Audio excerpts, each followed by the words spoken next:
Hola, buenas tardes, bienvenidos a todos, amigos de la India. Hoy tenemos la segunda parte de una charla que nos dio, me parece que fue en el mes de abril, ¿verdad que sí? Sí. Que fue sobre la leyenda del Grial. Y hoy hablaremos de la leyenda del Grial y la descendencia de Jesús, con Jonathan Crespi. Crespi. Sí. Bueno, buenas tardes, gracias por asistir, porque hablar de estos temas siempre es dificultoso, ¿eh? Pero bueno, hay que intentar explicar qué se dice de la descendencia de Jesús, separando el concepto religioso del histórico. De hecho, teólogos e historiadores han intentado encontrar indicios en los textos para esclarecer la vida de Jesús, puesto que los evangelios canónicos son conocidos, hablan de una vida, pero dejan muchas lagunas de incertidumbre. Entonces, claro, decir qué pasó no se encuentra fácilmente. Hay incógnitas y parece que hay algo que sea misterioso. Pero bueno, vamos a ver datos históricos con la consideración, además importante, de que muchos de los textos fueron modificados. Claro, para interpretar el idioma, evidentemente, no era el idioma que ellos traducían. Pensad que aquello estaba escrito en arameo, pero después hubo traducciones al griego, al hebreo y finalmente al latín. Este lapsus es lo que generó una cantidad de errores. Serían comprensibles hasta cierto punto y después os diré el porqué. No obstante, queda la intriga de si Jesús estuvo casado y qué importancia tenía María Magdalena en esa circunstancia de era su esposa, era una discípula totalmente, digámoslo así, privilegiada, porque de hecho María Magdalena era sacerdotisa del grupo nazareno, gnóstico. Entonces, habría que ver lo que en un momento dado sale y se conoce de un embarazo de María Magdalena antes de marzo del 33. Pensad que después, hacia marzo, abril, hubo la cruz, el martirio de Jesús, y evidentemente, después de este 33, empezaron a suceder cosas que irán saliendo incluso para decir, a lo mejor no murió en la cruz. Por lo tanto, si tenemos que decir que no murió y los libros canónicos dicen que resucitó, entonces se considera esa resurrección como una parte divina o verdaderamente no murió en la cruz, fue un hombre excepcional y vivió unos años como algunos textos indican que así lo hizo. Por lo tanto, estaríamos hablando de una descendencia de Jesús y algo que sucedió entre Jesús y María Magdalena. Por lo tanto, vamos a ver qué dicen los ortodoxos.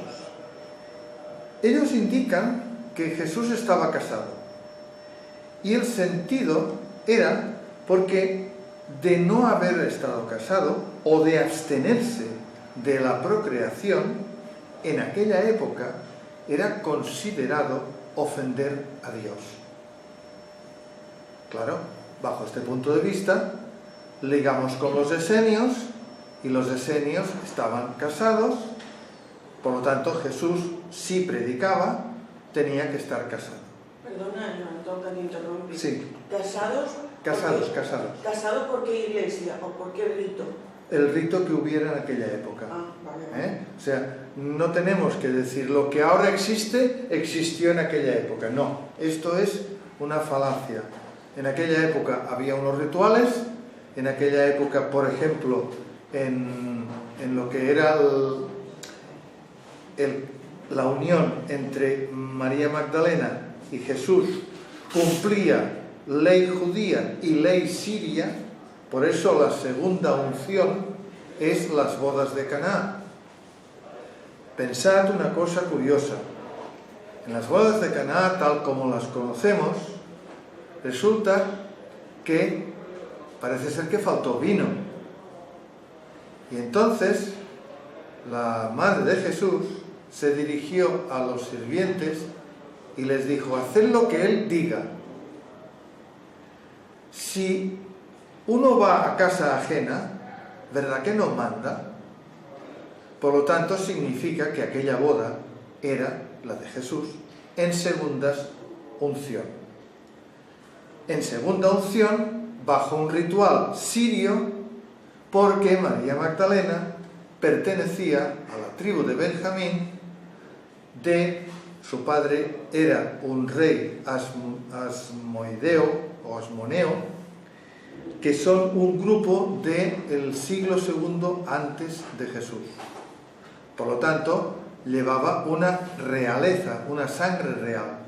Si Jesús es de sangre real, tal como indican las Escrituras a través de su padre José, línea davídica de David, el proceso de la unión da por resultado que la descendencia es real, es de príncipes y princesas.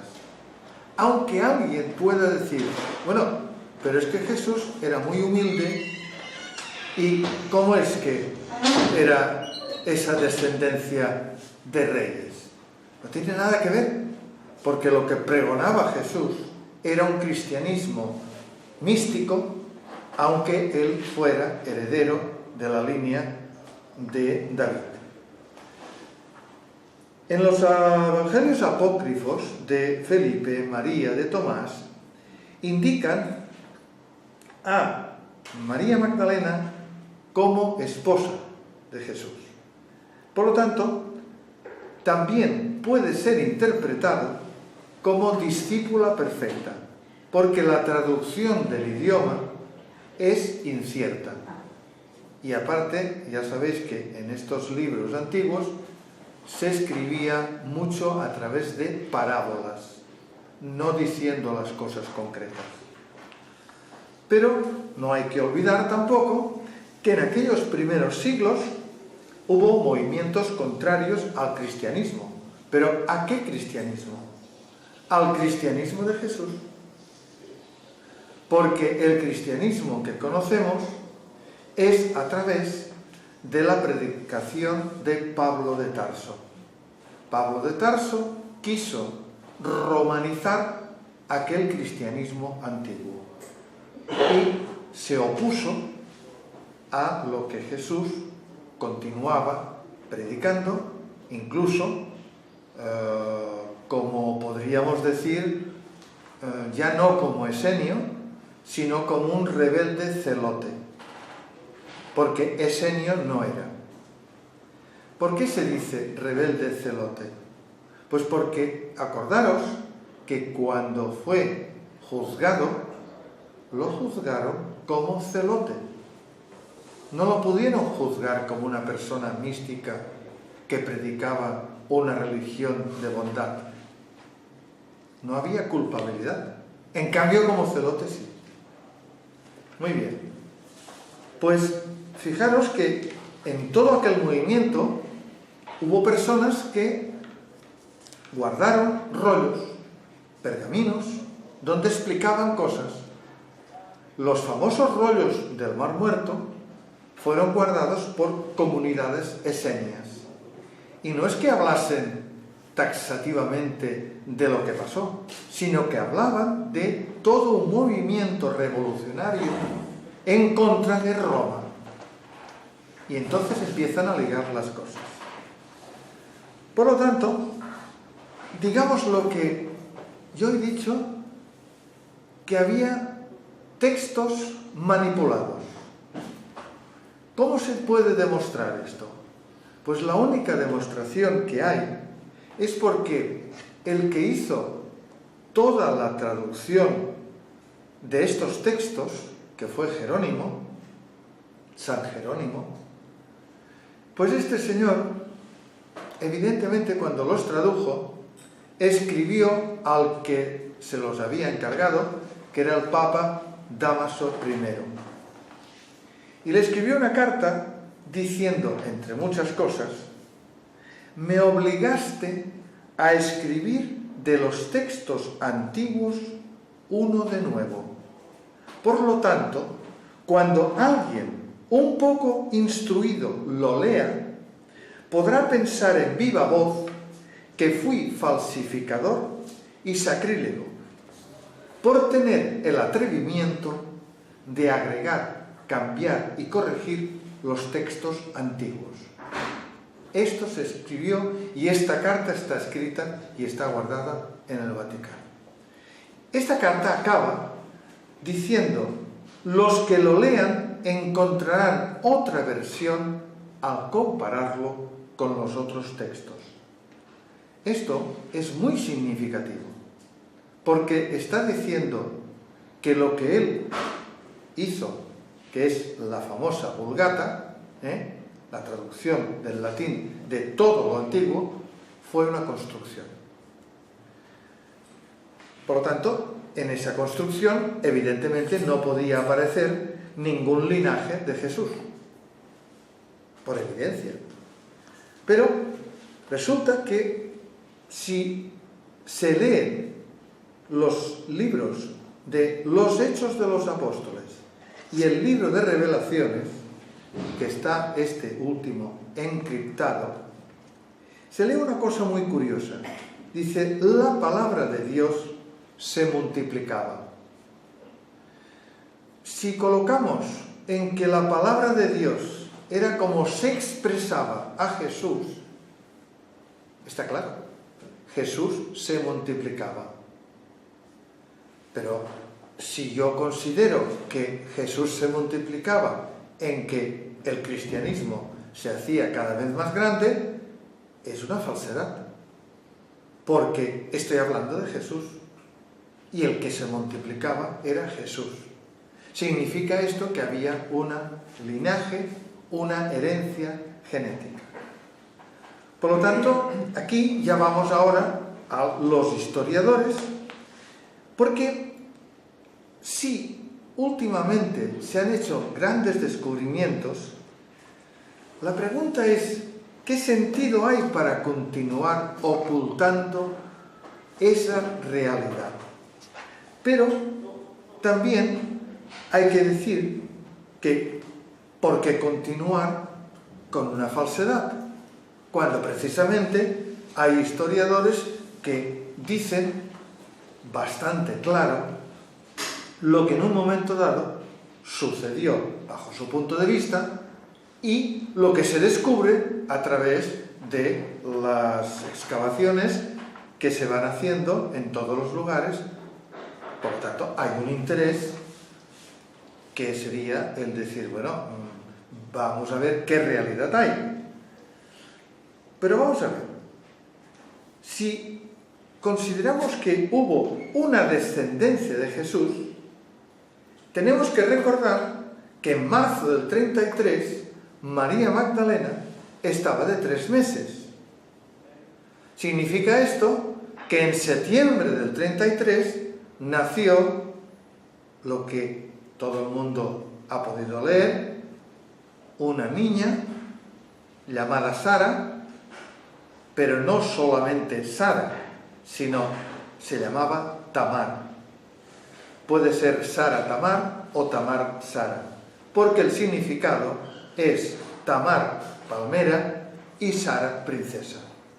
Tamar por el sentido sirio y el sentido judío de Sara, que significa princesa.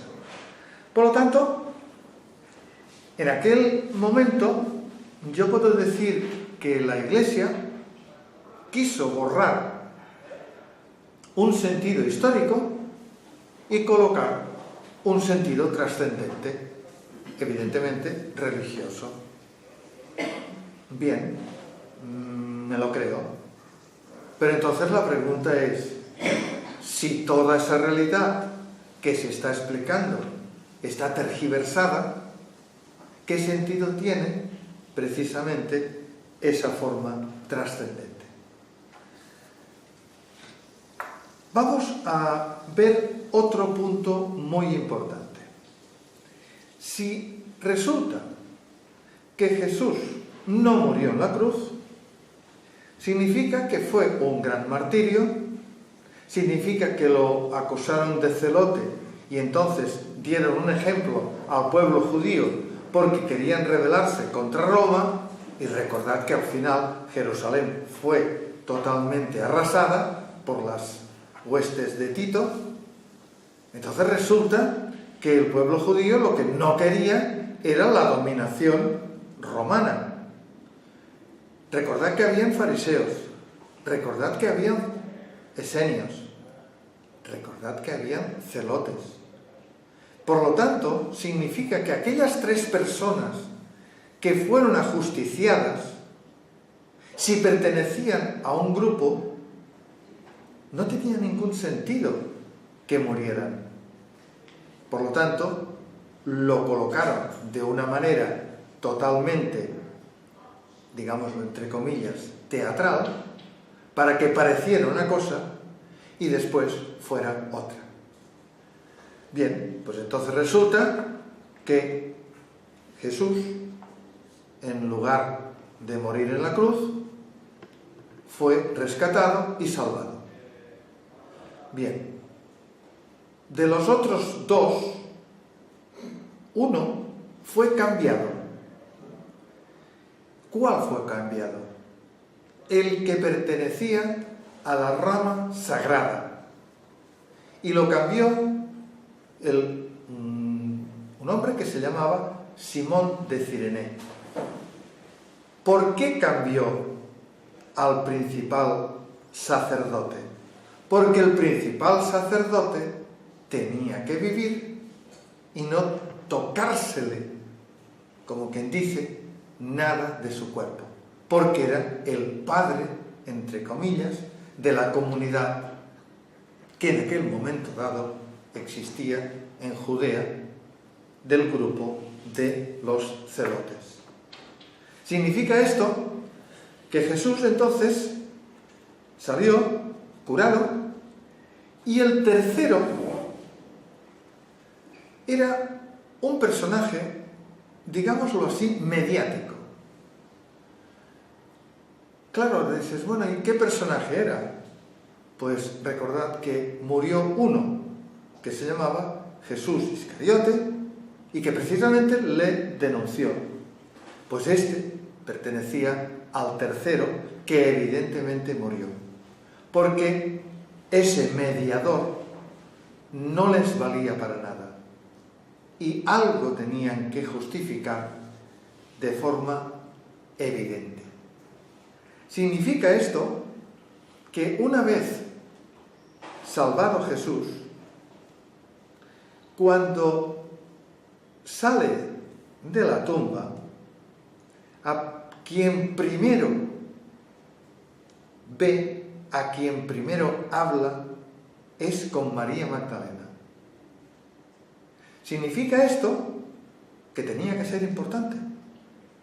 Bueno, lo dejo aquí ahora mismo y entonces me voy a antes de la muerte de Jesús, cuando Jesús predicaba, cuando Jesús tenía sus discípulos, la gran mayoría, y sus discípulos del círculo interno. Digo círculo interno como los más, digámoslo así, eruditos para conocer lo que en realidad era el mensaje de Jesús.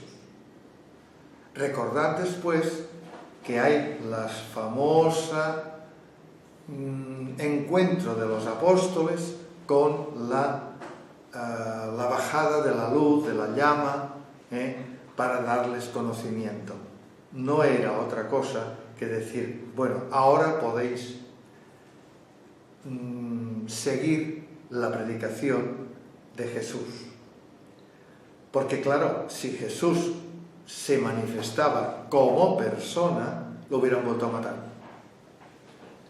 Por lo tanto, tenía que hacerse este juego. Todo y por eso, cuando Jesús predicaba, tanto si María Magdalena era esposa, como si María Magdalena era discípula, estaba al lado de ese círculo interno de Jesús, lo cual hacía que hubieran quejas, sobre todo Pedro. Pedro llegó a decir frases bastante importantes en contra de lo que sería la forma de que las mujeres no tenían por qué predicar. Y esto consta en los libros.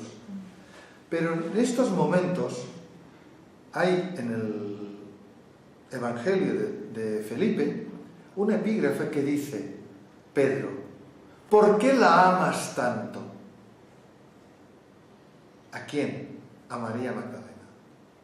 O sea, hay que ver cosas que están escritas, que no se han podido borrar y que evidentemente han sido tergiversadas. Muy bien, pues ahora volvemos a Jesús, una vez después de su crucifixión o de su salvación del martirio, y vemos que en el mes de septiembre nace una niña. Hasta aquí podríamos decir, hasta es lógico. Lo cual significa que en los libros vuelve a surgir la forma por la cual aparecen dos hijos más. Si aparecen dos hijos más y Jesús había muerto, claro, ya no son de descendencia. Si Jesús vivió, fueron de descendencia, porque en ellos, en el libro de los Hechos, habla taxativamente de cómo se hizo lo que sería la ley que los judíos tenían para las líneas davídicas reales. Y esta ley era que si nacía una niña, el esposo marchaba a un monasterio en un celibato y estaba 3 años.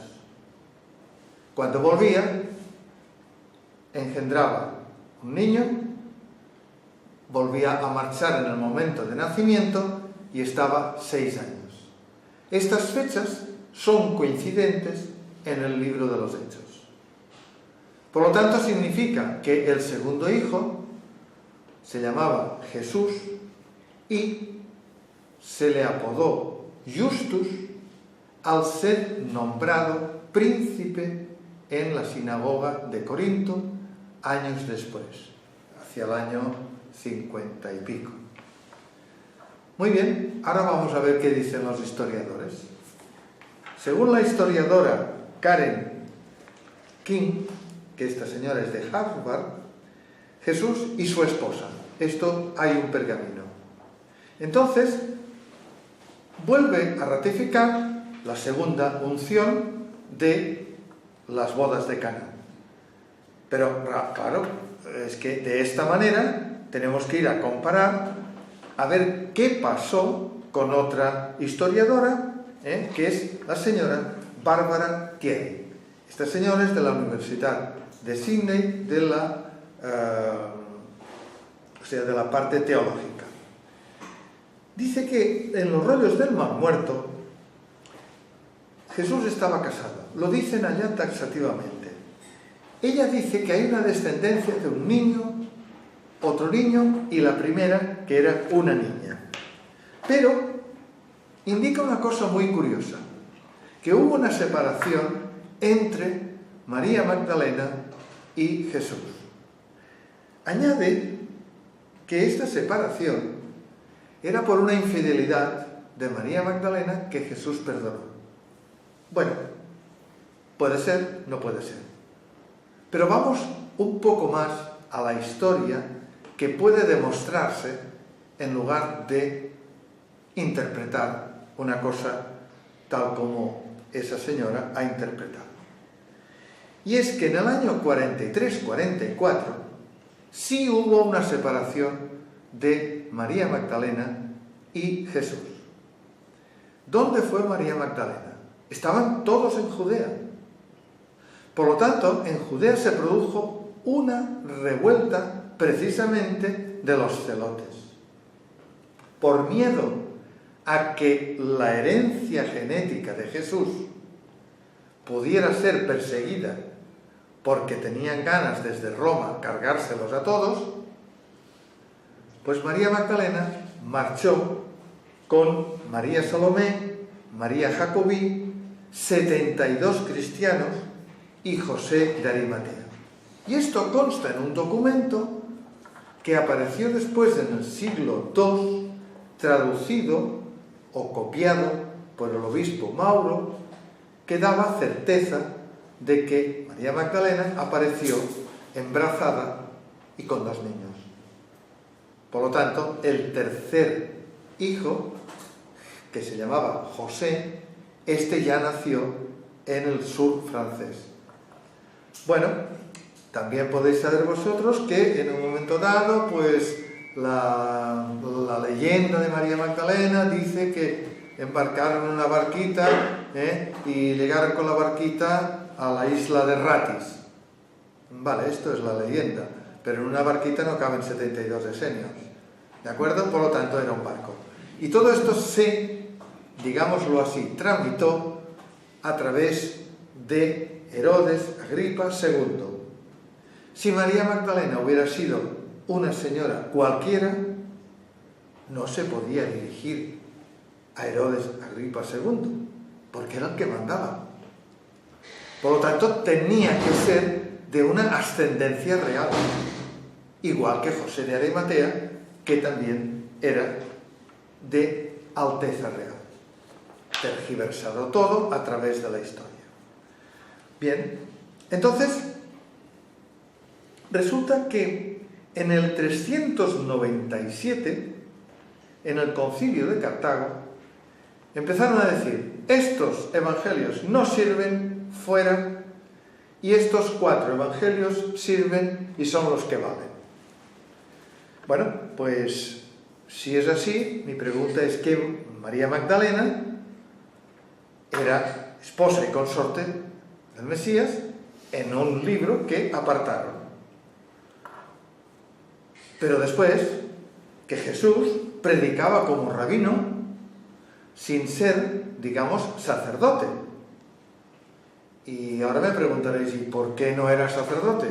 Pues porque no lo era, porque era de la línea que le pertenecía ser rey de los judíos a través de la línea de David. Y estas líneas no eran de sacerdocio. Las líneas de sacerdocio eran las de Aarón y las de Leví.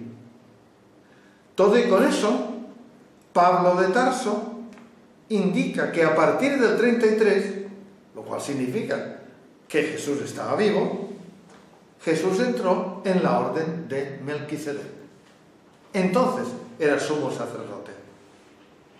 Bien, cuando María Magdalena marchó al sur de Francia, Jesús marchó con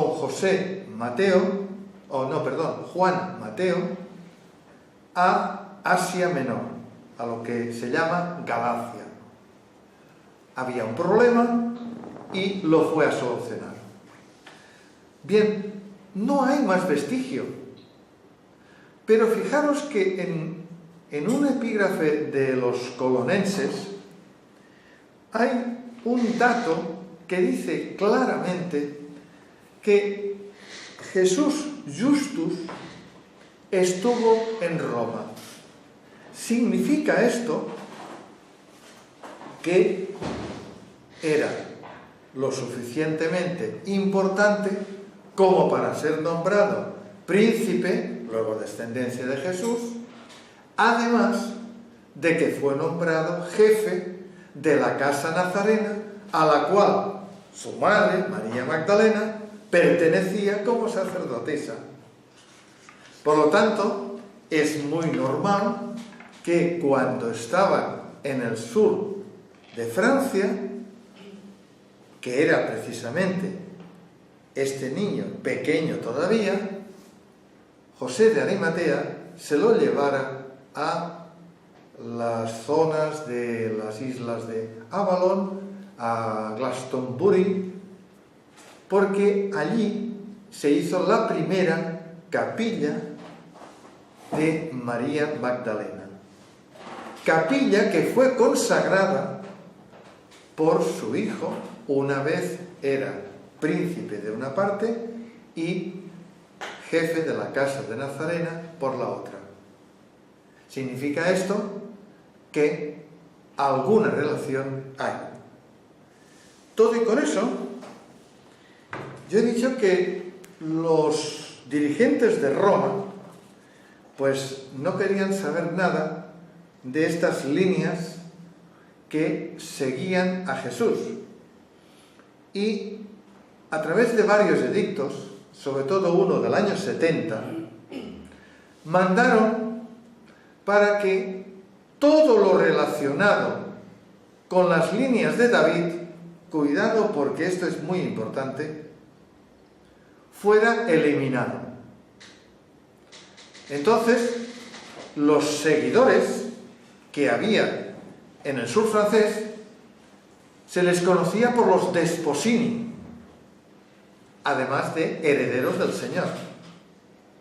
Luego significa que en algún momento dado no los mataron a todos y alguno quedó.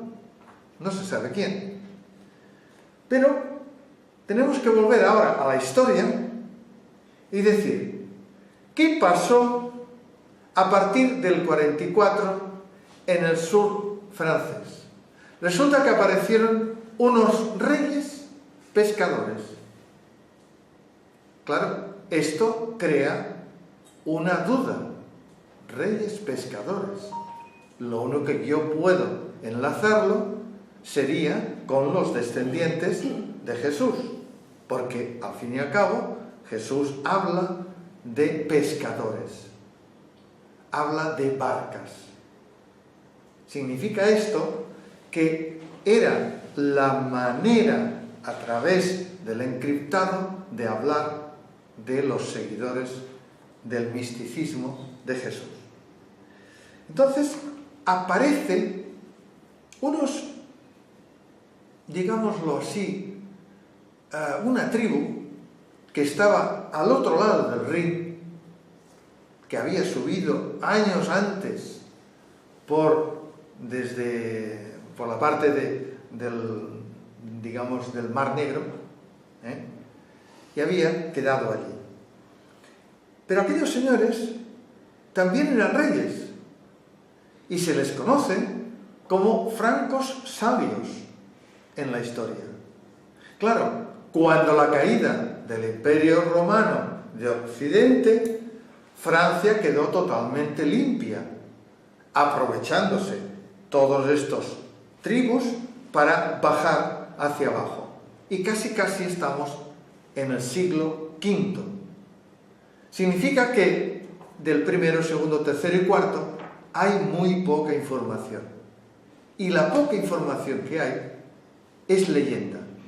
Incluso la leyenda del rey Arturo. El rey Arturo era de casa real a través de Sara Tamar. Fijaros que el padre del rey Arturo, que al final no lo fue, descendía también de José de Arimatea. Por lo tanto, había un simbolismo de realeza. Ahora bien, aquellos reyes no gobernaban, solamente eran guías, porque eran sacerdotes. Muy adecuado a la descendencia de Jesús. Por lo tanto, bajan los francosalios, se convierten en sicambros y enlazan con lo que sería la descendencia de los Desposini. Al enlazar, crean la primera línea de realeza merovingia. Y fijaros que los merovingios decían que eran descendientes de Noé. Y fijaros que los merovingios eran reyes sacerdotes, encima de ser arrianos. Clodoveo I, el más famoso, pero Clodoveo I se convirtió al cristianismo porque le interesó, ¿de acuerdo? Pero continuaba con la forma de nombrar a los reyes, que los nombraban a los 12 años. Significa esto que Roma no tenía el poder, y esto a Roma no le gustaba, porque a través de Constantino, recordaréis que el poder se formalizó dogmático en una iglesia católica, apostólica y romana. Y, además de esto, se cargó al arrianismo al indicar que Jesús era divino. Claro, entonces enlaza la sensación de que la iglesia dijera, no, si Jesús era célibe. ¿Por qué? Pues porque como era divino, no podía tener ni herencia ni esposa. En cambio, los arrianos decían, no, Jesús es humano, por lo tanto tiene que tener herencia y esposa. Pero esto es la historia. Bien, entonces llegamos a los datos por los cuales podemos decir que hubo en el año 300 y algo un grupo de aquellos Desposini que estaban en el sur francés, que llegaron a Roma y le dijeron en aquel momento al que era obispo Silvestre, y esto fue en el 318, todavía no se decían papas, papas se dijeron más tarde, pero bueno, ya tenían suficiente poder. Y claro, los Desposini le dijeron al señor Silvestre, oiga, que no queremos ser mandados